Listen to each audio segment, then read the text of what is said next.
औरत की जिंदगी दो चेहरों में बंटी हुई थी। दिन में वह एक साधारण, मेहनती और आज्ञाकारी गृहिणी थी जो पति और परिवार की सेवा में खुद को पूरी तरह झोंक देती थी। मगर जैसे ही रात ढलती वही औरत एकदम बदल जाती। लाखों करोड़ों की गाड़ी में बैठकर बड़े बड़े व्यापारियों से अरबों के सौदे करती। उसका यह रहस्य इतना गहरा था कि उसका पति भी उसकी असली पहचान से बिल्कुल अनजान था। लेकिन एक दिन हालात ने करवट बदली। औरत को अपने छोटे भाई से खबर मिली कि उसका पति कंपनी के लग्जरी शोरूम से एक महंगा बैग खरीद कर लाया है। यह सुनकर उसका दिल खुशी से भर गया। उसे लगा कि इतने सालों बाद शायद पति ने उसके लिए कोई खास तोहफा खरीदा है। वह तुरंत घर लौटी, तरह तरह के व्यंजन पकाए और पति के स्वागत के लिए दिल से तैयारी की। मगर उसकी उम्मीदें बहुत जल्द चकनाचूर हो गईं। पति घर लौटा तो सबको उपहार दिए, मगर उसके हिस्से में सिर्फ एक कविता आई। पति ने कहा कि 20 साल की संगत के लिए यही उसका सबसे कीमती तोहफा है। औरत को पहले लगा कि यह तो बस एक शुरुआत है, असली तोहफा अभी बाकी होगा। मगर कविता खत्म होने के बाद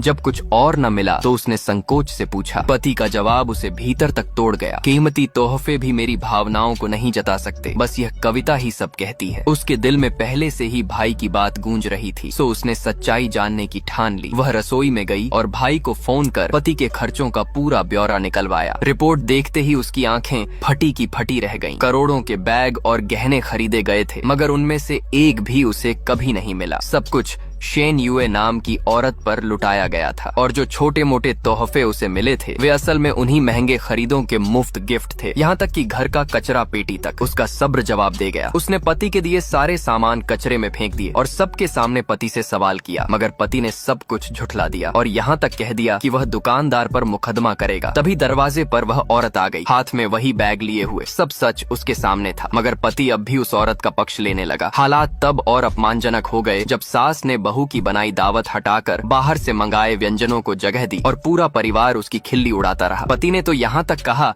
कि वह सस्ती शराब नहीं पीता। जब शेन युए ने उसकी जगह शराब पी तो पत्नी पर झूठा इल्जाम मढ़कर पति ने उसे सबके सामने थप्पड़ तक मार दिया। बेटा भी खामोश खड़ा रहा। औरत टूट चुकी थी, मगर उसने उसी पल एक नया फैसला लिया। उसने तय किया कि अब वह इस घर की बेइज्जत औरत नहीं, बल्कि अपनी असली पहचान में जिएगी, एक साम्राज्य की मालकिन बनकर। पति ने उसकी इज्जत छीनी थी, अब वह उसके अभिमान को चकनाचूर करेगी। उसने भाई को फोन किया और कहा कि वह अब कंपनी फिर से संभालेगी। भाई गुस्से में पति से भिड़ना चाहता था, मगर उसने रोक दिया। उसके मन ही मन एक योजना बनाई। पति की आने वाली नई प्रोजेक्ट लॉन्चिंग, जो उसका जीवन का शिखर कहलाने वाली थी, पर वह प्रोजेक्ट उसके अपना भाई ने दिया था। अब वही उसके जीवन का सबसे बड़ा पतन बनेगा और सीधा वह भी अपने भाइयों को लेकर पति की कंपनी पहुंची।